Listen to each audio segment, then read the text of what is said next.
Thank you very much, and thank you for the invitation to present our work in Milan to use tactical urbanism as a strategy to change the city.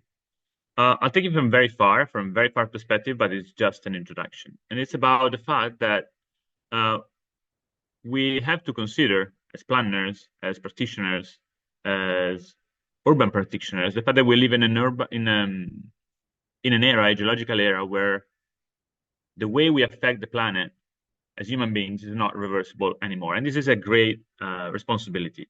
And at the same time, we live in an urban age. We live in a moment where most of the people around the world, around the globe, are trying to live in cities, because cities are the place of connections, of human connections, of exchange. And at the same time, cities are the problems and the solutions of many of the crises that we're living, the climatic crisis, the ecological crisis, because cities are the most sustainable way we can live on a planet, and at the same time, the place where we consume the most, where we affect the most the nature. And Milan, as many other cities around the world, is setting a vision. Is setting a vision that is targeting a future, which is, of course, a better future. A future that is far enough to be comfortable that nobody of the planners who's planning the future would be responsible for making it happen. And of course, the plan, the vision, has a series of pillars about change, set of paradigms that we would like to transform in order to provide a better future for citizens. We want to shift the idea of consuming land, consuming soil, consuming space, to the idea of reusing. We're going to change the color of the city, because we are tired of the gray, and we would like to bring back nature and make the city greener. We are trying to shift the idea that the city is made of a center and peripheries, suburbs, within the idea that actually the city is a multicentric one made of neighborhoods. And most important of all the fights that we're going to fight in the future years, we are trying to shift the idea that the city has to be planned and designed for cars, but to people. And of course, in the vision and in all the visions that the city is setting, no matter if it's an urban planning vision, if it's a mobility vision, if it's a climate vision, the core is always public space. Because public space is, of course, the most important space that the city has in order to plan transformation, to improve, to change. And the public space in our cities has been affected in the recent years by many different crises. We got storms that took over 5,000 trees in 15 minutes a couple of years ago. We are continuously experiencing flooding after heavy rain. We got affected by pandemic 4 years ago worldwide, and our public space were empty for months, making us questioning about the future, but also about the past and about the status quo that we were experiencing in a different way. And we started thinking at that moment, with discussing much about normality, because somehow we had the feeling that we wanted to be back to the normality that we were used to. But at the same time, we realized that that normality was not normal at all. And this image is clarifying this. We are used to something that is not normal at all. So during the pandemic, what we did was starting accelerating the plan, the vision, the implementation, because we were in a hurry, because we realized the crises are faster than us, that the environment can change faster than what we think should be our response. And when we think about the future of cities and now we can transform them, I think the topic is not that much understanding what is not working. I think the topic is not that much envisioning what the future should be. I think this is pretty clear, and many cities around the world are working in the same direction. I think the critical thing about changing and transforming our cities is how fast we can do it, how we can accelerate change. And if we talk about public space, and if we consider the business as usual process to transform a place, in Italy at least, we'll enter the sphere of the public works. We enter a sphere of projects that cost millions of euros. They're very expensive. So expensive that you have to prioritize some of them, and you cannot do everything at the same time. Projects that takes years, from the first draft to the implementation, because the process is incredibly bureaucratic. It's incredibly long. You have to appoint someone to make the design. You make the design, then you engage people, and then you transform the design in 3, 4 different phases. The political world is going to change the input. And once you are done with all the process, you have to enter the bid phase, and then you have to find the constructor, and then maybe you have legal issue, and then everything is so long that generates frustration. And generate frustrations, and after years of work, what we realized is probably old.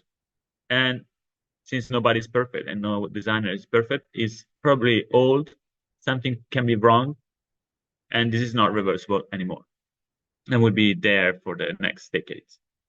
So when we are trying, understanding how we can accelerate change, and we can amplify our will to transform the city,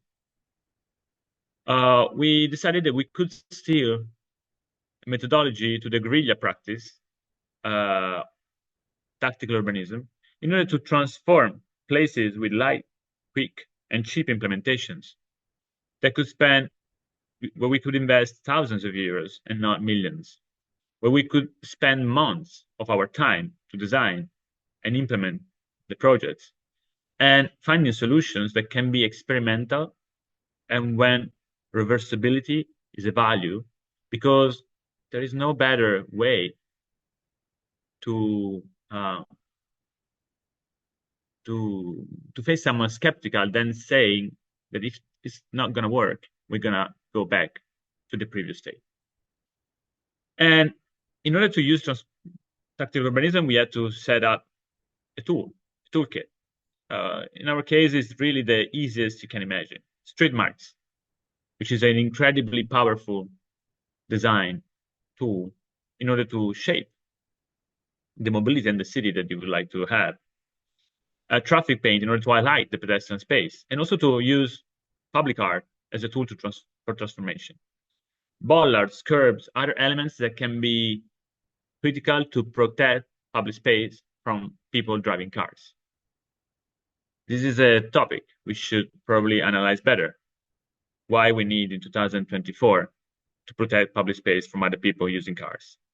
But then we want people to socialize in our public space, and we want to include street furniture, benches, planters, trees, tables, activators like the ping pong tables. We're going to win the next Olympics, so we put so many ping pong tables in our projects that you cannot even imagine. And people, because volunteers and people transforming public space is the first people who can own and reclaim public space itself, and generating a sense of ownership.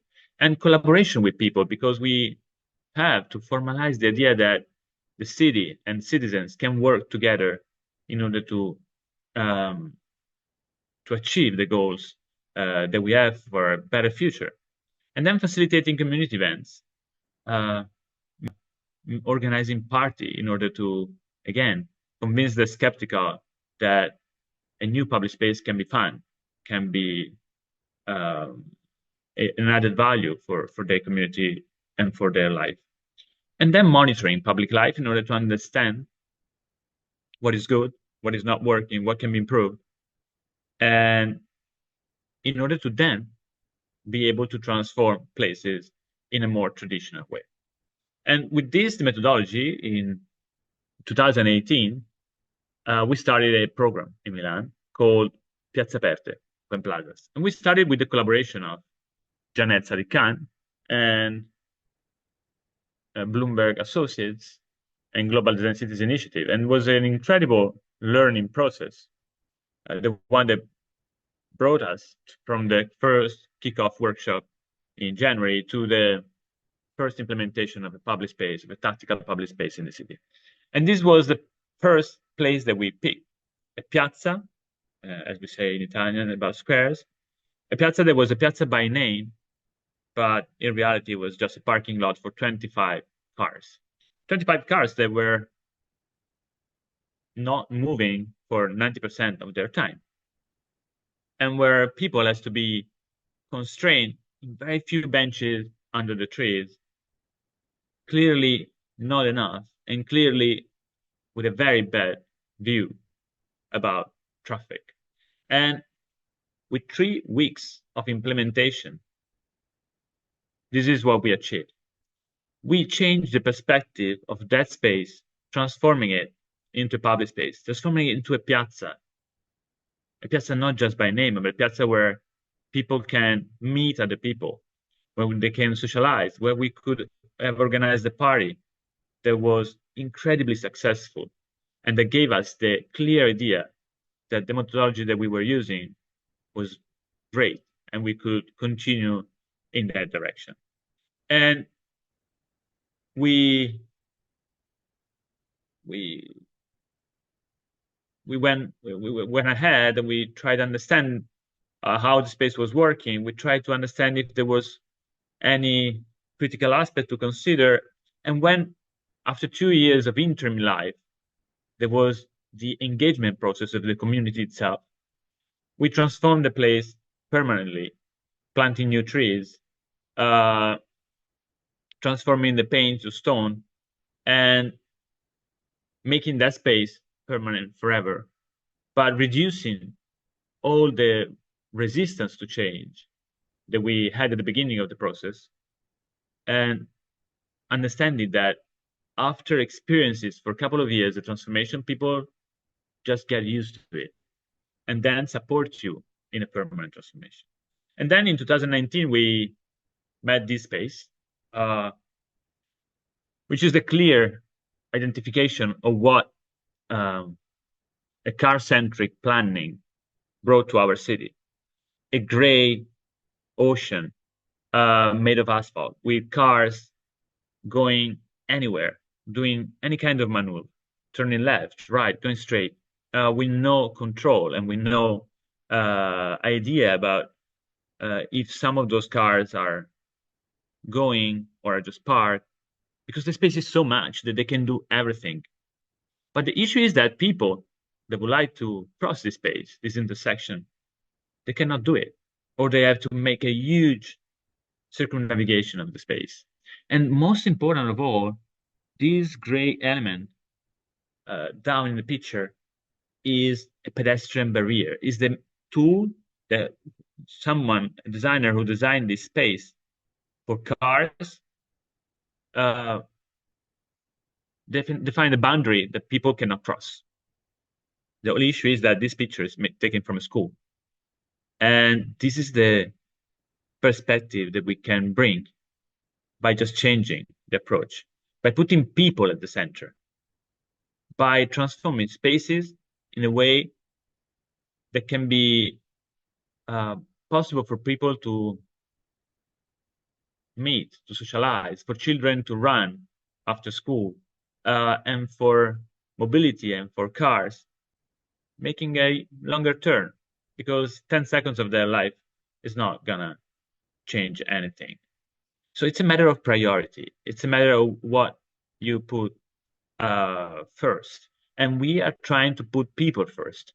And particularly, we're trying to put children first, because every time that we transform a place and we paint the plaza, we transform a public space, we reclaim it for street, the first reaction that we saw was kids playing, running, screaming, and being happy. And through time, we understood that we were able to transform the program in a proper bottom-up one by asking people and community to propose us collaboration for projects through what we call open calls. The first one was by the end of 2019. We involved thousands of actors. We got 65 proposals, and this number is always to be updated. Now we are about 49, 50 projects implemented. And the projects and the proposals were spread all over the city by trying to make possible that multicentric idea of a city made of neighborhoods, where the piazza is at the core. And we transformed places with different typologies. Some of them were new plaza or pedestrian areas. Some others are just like underused public space that we activated. Sometimes we focus more on curb extension and traffic safety measures. And we tried also implement some active mobility connection. And these are some of the examples of the projects that we implemented after the pandemic, since 2020. A roundabout that could, in front of a school that was transformed into a piazza, where was critical, particularly during the lockdown and the pandemic, having more space for parents to wait their kids out of school. Projects like these that we're working on, one of the most incredible intersections I've ever seen, a double stop, so huge that cars were moderating the space themselves by parking illegally anywhere. And that every day at 5 p.m. now has been transformed into a playground where the noise of traffic was overcome by the voices of kids, by the voices of people playing, running, jumping, and socializing in a very positive way. And in 2022, we collected all the projects that we implemented into a report, and that was the opportunity to get even more political support and announce a second open call that was focusing on spaces in front of schools. And again, we opened to the city the potential for proposing collaboration in order to work and transforming public space next to schools. And we got 87 proposals in 3 months, involving 250 schools, which is an incredible number out of the number of schools that there is in the city. And it's also the demonstration that when you make a question, people respond, and probably you generate a demand for change that you were not even considering possible. Now we are transforming these spaces in front of schools. The next 15 days, we are gonna open 7 more piazza. We have 7 more coming by the end of the year, and we are trying to surf the wave of transformation that we generated. And during the pandemic, we extended this approach also to the way we move in the city, because the same approach that tactical urbanism brought for the public space could be used also for mobility, for active mobility. And we designed tactical bike lanes, as then many other cities like Paris did in the future, and even more than what we were able to do.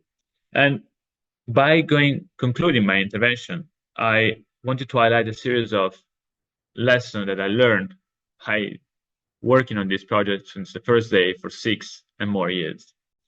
A project that became a sort of personal mission. The first thing is that we always have to consider that changing the street is easier than we think. When you go to a city proposing transformation, the traditional way is incredibly hard, it's incredibly expensive, it's incredibly stressful and very frustrating. But reality is that in order to transform the street as a public space, we just need will in order to do it, because then everything is possible. But another thing that we learned, it would be good to have a design team on board. The experience that we had with Piazza Aperte was basically the one of creating a team around the project, a team that is now huge, more than 25 people in 5 years, all young designers and practitioners and placemakers that are working on the idea that they want to have an impact and transforming the city. Thanks to tactical urbanism, but also approaching the public space topic in a different way in all the other process within the city administration. And a design team that is based on a collaborative approach among people. This is the same collaborative approach that we have to have with other people, with citizens. There's no way that the administration and activists and citizens can be against. The only way to make change possible is working together on the same goal. And when you empower people, you also bring care, and their care about the future of a space that they contribute to implement. And last but not least, if you have to start from anywhere in a city to reclaim a public space, well, no way, no brainer, I would start from a school. Schools are easy wins, are catalysts for change, and they are also the places where we educate our future citizens. Then a better future is possible, and it's their responsibility to make it happen. So, to conclude, when you consider transforming a city, you have to consider that streets is the most important asset that we have. And streets are public spaces. Public spaces are clearly the place where people gather and become citizens. So public spaces are for people. And people are the ones that build communities. So when you have to design your city, when you have to change your city, please don't focus on cars, focus on people, because cars destroy communities that people build. And communities are the ones that we have to empower in order to make them ask and fight for us for a better future, for change. Thank you very much, and good work to everyone.